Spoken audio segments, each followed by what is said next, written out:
Imagine owning a teapot that actually gets better the more you use it. Sounds strange, right? But that's how Yishing clay teapots work. They're handmade in China from a rare porous clay and left completely unglazed. So every time tea is brewed, tiny oils and minerals from the leaves slowly soak into the clay walls. Cup after cup, year after year, the pot begins to change. The color grows darker, the surface becomes smoother, and the tea flavor slowly seasons the pot itself. That's why tea lovers use one pot for only one type of tea, because the clay remembers every brew. Wash it with soap once and you erase years of flavor. These tiny creatures might just be the hardest working animals on the planet. You've probably eaten them without even realizing it. The moment they hit the market, they're weighed, sealed, and snapped up by farmers racing to buy millions, because their whole harvest depends on them. Then they're released into flooded rice fields, starting one of the smartest farming systems ever. They eat pests, nibble weeds, dig the mud, and oxygenate the soil. No chemicals needed. Months later, after protecting every grain of rice, they're collected and sold worldwide, ending up as the same crabs on your plate. He's doing something way cooler with that pomelo. Watch till the end. First, all the fruit gets scooped out, leaving only the giant rind. And pomelo skin is insanely thick, packed with natural oils and strong fibers. Once it's washed and the surface is shaved down, the shell starts tightening and getting tougher. Next comes heat, just enough to soften the rind so it can be molded. Then he pounds the inside, compressing the fibers until the shell becomes dense, almost like wood. A quick sanding, a coat of natural lacquer, and that simple pomelo rind turns into a surprisingly durable handcrafted piece. What's the most mind-blowing thing ever found in amber? This glowing stone was once sticky tree sap, dripping through ancient forests millions of years ago. Anything that touched it was sealed forever. Scientists found ants locked mid-fight, spiders frozen before the strike, wings so detailed they look alive. Some pieces even hold tiny bubbles of ancient air, and the biggest shock, a 99-million-year-old feathered dinosaur tail, proving dinosaurs were more than just scales and teeth. This looks like normal wood until the light hits it. This is golden thread nanmu, one of the rarest woods on Earth, with a single log selling for over $3 million.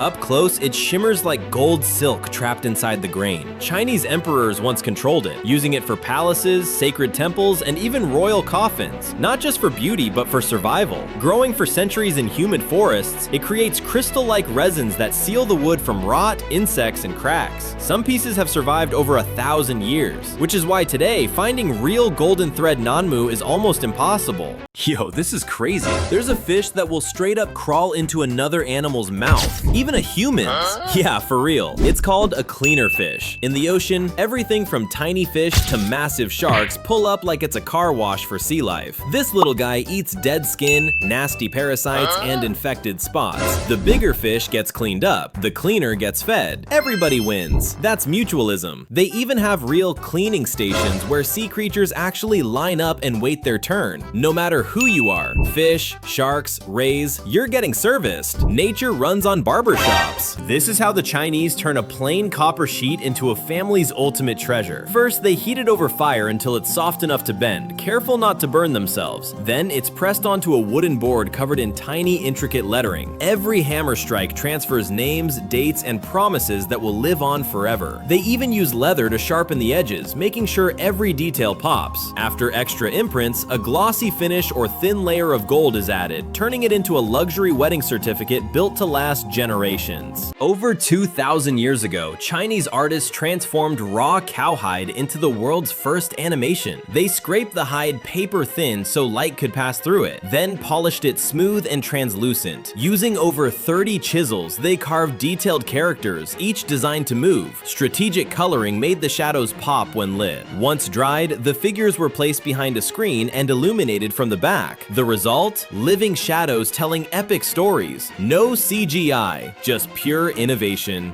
He buries raw bones in the ground and disappears. Months later, he returns and time has done its work. The flesh is gone, leaving only clean bone ready for a 3,000-year-old art called bone inlay. Each piece is cut paper thin, sanded perfectly flat, then shaped by hand into exact patterns. The same design is carved into wood with hairline precision. One tiny mistake can waste weeks. Pine resin seals it in. Sanded smooth, polished bright, what once was bone becomes high-end luxury art worth thousands. hands. Yo, check this out. They're literally tearing a whole tree apart, and it's not for wood. It's for something you've probably sipped through a straw. Inside that rough trunk is a hidden stash of starch humans have survived on for centuries. They shred the core, drown it in water, and squeeze it like they're wringing out a soaked towel. What's left settles into pure white starch, dried, rolled, transformed. That chewy bounce in your boba? It started inside a tree. From raw trunk to street corner milk tea, that glow up is wild. This 100-year-old wine jar is finally being opened after decades sealed in darkness. The surface is covered in thick, hardened mud, almost like stone, as if it was buried and forgotten on purpose. He slowly removes the fragile paper seal, peeling it layer by layer with extreme care. Then dried leaves appear tightly wrapped around the mouth. Not wax, not cork, leaves. That's rare even a century ago, which suggests this jar could be far older than claimed. If the seal held, it could be priceless. If not, it could be completely ruined. After all this time, would you dare taste what survived inside? This might surprise you, but one of the most recognizable objects on Earth didn't start as a game. It started with donkey hooves. Over 1,000 years ago in China, craftsmen cut hooves into small rectangles and boiled them for hours. The heat softened the material, making it stronger and denser. They pressed each piece flat under heavy wooden boards, sanded them smooth, and shaped them with extreme precision. Every surface was polished underwater, then carefully marked with painted strings to create perfect grids. Those guides allowed exact drilling, turning raw material into identical pieces. That process created what we now know as dominoes. Yo, check this out. In Armenia, making bread is not a chill job. They make lavash, one of the thinnest and longest flatbreads on Earth. Sounds cool, right? Here's the wild part. To bake it, people literally climb inside a deep underground oven called a tonneer. The walls are blazing hot, and they slap raw dough straight onto the sides. One wrong move, one slip, and you could fall straight into the heat. It's fast, it's dangerous, and it takes serious skill. This isn't just cooking, this is next level bread making. This girl was just out walking when she spotted clusters of bright red balls stuck to a wall. They looked weirdly satisfying, so she crushed them. But here's the twist. That simple move actually helped the environment. Those neon pink clumps are apple snail eggs, an aggressive invasive species. When they hatch, they multiply fast and devour crops, rice fields, and native plants. They outcompete local wildlife and can even carry parasites harmful to humans and pets. One cluster can hold hundreds of eggs. Crush them early, stop an outbreak before it starts. That's why. Ever wonder how your PC survives hours of intense gaming without turning into a toaster? It all comes down to this process. What looks like a boring slab of metal is about to become the silent hero inside your machine. Watch closely. Razor-sharp cutters carve deep channels into the block in seconds. Then those thin strips are lifted and spaced with surgical accuracy. That heavy chunk transforms into a maze built for airflow. More surface, more cooling, more performance. No hype, just smart engineering working non-stop behind the scenes. Ever wondered how a hot air balloon actually leaves the ground? It starts flat and lifeless, like a giant blanket waiting to breathe. Crew members hold it open while the pilot fires a massive burner inside. Flames roar, the air heats up, and here's the science. Hot air is lighter than cold air. That tiny shift in density creates lift. Slowly, almost magically, the balloon rises. More heat pushes it higher, less heat brings it down. Peaceful, powerful, and controlled by pure physics.